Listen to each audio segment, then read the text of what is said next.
ou de l'office. Question 3. Comment se passe la première rencontre? Établissez-vous un suivi particulier à ce moment-là ou est-ce déjà prédéfini?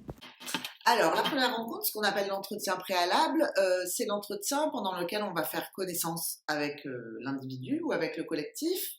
C'est le moment où on va identifier la problématique et mettre en place une idée de l'objectif à atteindre. C'est celui qui va nous donner une visibilité sur ce qu'on va appeler quelque part une forme de plan d'action. Alors nous, on parle de plan d'action toutes les deux parce qu'on n'a pas la même façon d'aborder le processus du coaching.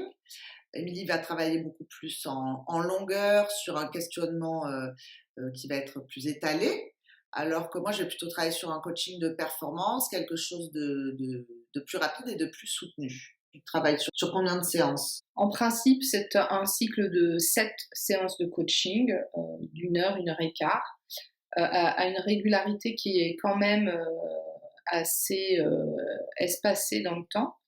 Moi, je considère qu'il faut 15 jours entre chaque séance pour mettre en action ce qui a été décidé par le coaché et puis aussi pour permettre de prendre conscience des avancées.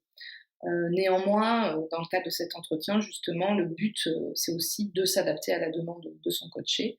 Donc voilà, l'espacement peut être de 15 jours, de 1 mois, aussi en fonction de la demande et de la personnalité de l'individu. Voilà. Et c'est là où c'est intéressant, effectivement, qu'on reçoive nos clients ensemble parce qu'on va pouvoir les aiguiller vers une expertise plus qu'une autre, une identité plus qu'une autre et une façon de coacher plus qu'une autre.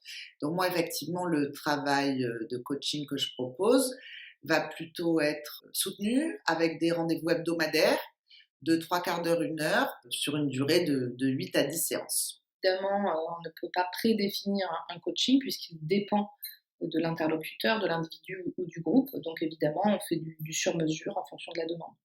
Au-delà du questionnement qui est utilisé pendant le coaching, les outils qu'on va mettre en œuvre vont être différents d'une personne à l'autre, d'un groupe à l'autre, puisque c'est vraiment en fonction de cet objectif, de là où le groupe ou l'individu veut aller, que nous allons chercher les outils les plus adaptés et les questionnements les plus adaptés. On n'a pas X nombre d'outils qu'on utilise dans le même sens avec les mêmes typologies de personnes.